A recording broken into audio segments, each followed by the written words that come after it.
પાદરા તાલુકામાં બે જુડવા ભાઈઓની દુર્લભ કહાની સામે આવી છે। હાઈ સિક્યુરિટીમાં આવતા આઈફોન જે બંને ભાઈઓ પોતાના એકબીજાના આઈફોનના ફેસ આઈડીથી ખોલી શકે છે। નમસ્કાર, ન્યૂઝ ઓફ પાદરામાં આપનું હાર્દિક સ્વાગત છે। બે વ્યક્તિ એક સરખા દેખાવ એટલે જુડવા, જેમાં બે વ્યક્તિ એકબીજા જેવા જ દેખાતા હોય અને પ્રથમ નજરે ભૂલા પડી જવાય કે કોણ છે।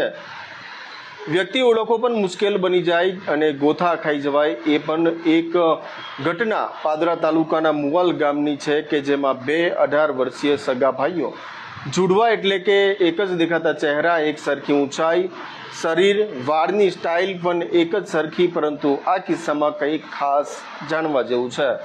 એ તમને જણાવીએ તો આ કર્તવ્ય પરમાર અને કીર્તન પરમાર જે આપ વિડીયોમાં જોઈ શકો છો તે બંને જુડવા ભાઈઓ છે અને દુનિયાની વસ્તીમાં 6% લોકો જુડવા છે, જેમાં બે ભાઈઓ પાસે જે અદ્ભુત શક્તિ છે, જે આ બે જુડવા ભાઈઓની આંખો 6% જુડવામાંથી 1% લોકોની આંખોની કીકી પણ એક સરખી હોઈ શકે છે।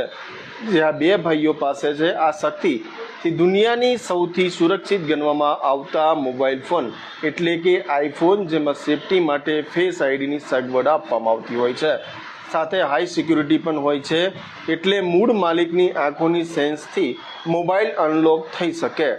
હવે આ કર્તવ્ય અને કીર્તન એક જ મોબાઈલને લોક કરે છે અને બીજો અનલોક એટલે કે મૂળ માલિક વગર પણ મોબાઈલ અનલોક થઈ જાય છે।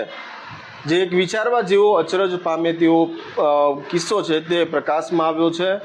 આ બંને ભાઈઓ જન્મથી જ શરીરમાં મોનોઝાઇકોટિક સેલ ધરાવે છે, જેનાથી તેઓ જુડવાની સાથે સાથે બંનેને લાગણીઓ, વિચાર, અનુભૂતિ એક સાથે સરખી આવે છે। બંને ભાઈઓ ક્યાંક કોલેજ જાય તો પણ કોલેજમાં શિક્ષકને ઓળખવા મુશ્કેલ બને છે। ક્યાંક સરકારી કચેરી ખાતે ફોર્મ ભરવા ગયા હોય ત્યાં કર્મચારીઓને પણ એક વખત તેમને ઓળખવા મુશ્કેલ બને છે। ત્યારે મુવાલ ગામના આ બે ભાઈઓની આંખોની કીકીઓ એક જ પ્રકાર, એક જ સરખી હોવાના કારણે તેમજ તેઓના એક જ સરખા ચહેરાના કારણે હાઈ સિક્યુરિટીવાળા આઈફોનને પણ ફેસ આઈડીથી એકબીજાના ફોનથી અનલોક કરી દે છે। જે સમગ્ર કિસ્સો પાદરા તાલુકાના મુવાલ ગામનો છે। સરખા ભાઈ દેખાવજો, શું કેવું છે, તમે કઈ રીતે અલગ છો એ બાબતે શું છે? ઓકે, દુનિયાની અંદર જુડવા તો ઘણા હોય, પણ કોઈક જુડવા એવા હોય કે જે સરખા દેખાતા હોય, જેમની રહેણી કરની સરખી હોય, સાથે અભ્યાસ કરતા હોય, ટોટલી એમની બધી વસ્તુ સરખી હોય। એવી જ રીતે હું છું અને મારો ભાઈ કીર્તન, મારું નામ કર્તવ્ય પરમાર, તો અમે કોઈ પણ ખરીદી કરીએ, ઇવન અમારો મોબાઈલ એના જે કંઈ ડોક્યુમેન્ટ છે અથવા એ યુઝ કરતો એ વસ્તુ હું પણ યુઝ કરી શકું છું, કારણ કે ફેસ આઈડીથી। અને ફેસ આઈડી કેવું છે કે લોકો સિક્યુરિટી પર્પઝથી વાપરતા હોય, પણ અમારી વચ્ચે એવું કંઈ છે જ નહીં સિક્યુરિટી જેવું, કારણ કે અમે ટોટલી સેમ છે એવી રીતે।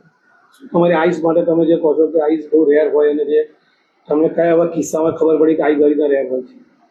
હા, એટલે એકવાર જ્યારે અમે આઈફોનની ખરીદી માટે ગયા હતા તો અમે આઈફોન જોયો અને પછી ફેસ આઈડી અમે સ્કેન કરી, તો મેં જ્યારે સ્કેન કરી ત્યારે પછી તો ઓપન થયું, એ નોર્મલી વસ્તુ છે, પણ જ્યારે મેં મારા ભાઈને આપ્યો અને પછી એને ઓપન કર્યું એટલે એ દિવસથી અમે થોડા આ બાબતે થોડા જાગૃત થયા કે આ રીતનું હોઈ શકે। અને એવું કોઈ કિસ્સા બને છે કોઈ જગ્યાએ તમે કોઈ એડમિશન માટે ફોર્મ માટે ગયા કારણ પછી ભાઈ જાય કીર્તન એને વસ્તુનું ફેસ કરવું પડે એવી કોઈ ઘટના? એટલે અમે અમારા એન્જિનિયરિંગના જે ડોક્યુમેન્ટ વેરિફિકેશન પીરિયડ હોય તો એ દિવસે એક દિવસે આવી રીતે અમે જતા, તો પહેલાં મારી વારી હતી ને થોડા સમય પછી મારા ભાઈની વારી હતી, તો હું તો અંદર ગયો જે રીતે જઉં છું એ રીતે, પછી મેં મારા ડોક્યુમેન્ટ સ્કેન કરાયા અને પછી વેરીફાઈ થયું કે હા તમે છો, જેન્યુન છે। પછી થોડી મિનિટ પછી મારો ભાઈ ગયો, તો પછી એમને એવું કહ્યું કે તારું તો થઈ ગયું, કેમ બીજી વાર આવ્યો? તો આ રીતનું પછી ત્યાં આગળ પછી મારા પપ્પા અને પછી બે ડિફરન્શિએટ કર્યા કે આ છે ને તમે જેની વાત કરી રહ્યા છો આ છે, એટલે એ રીતે। કીર્તનભાઈ, તમે બે ભાઈઓ સરખા દેખાવ છો, જુડવા દેખાવ છો, રાઈટ? આજે તમે કંઈક રેર કહેવાઓ છો, શું છે તમારામાં શું એ બાબત લઈને?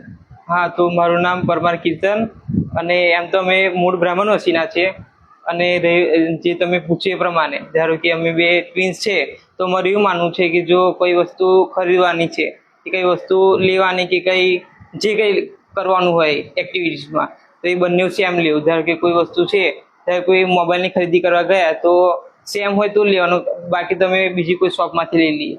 દેખીએ કરતા તમારા કપડાં પણ સેમ છે? હા, એટલે કપડાં સેમ, પછી મોબાઈલ સેમ, હાથ રૂમાલ સેમ, કોમ એટલે ઇવન જ્યારે કાચકો જે કહીએ ને કોમ એ પણ સેમ લેવાનું.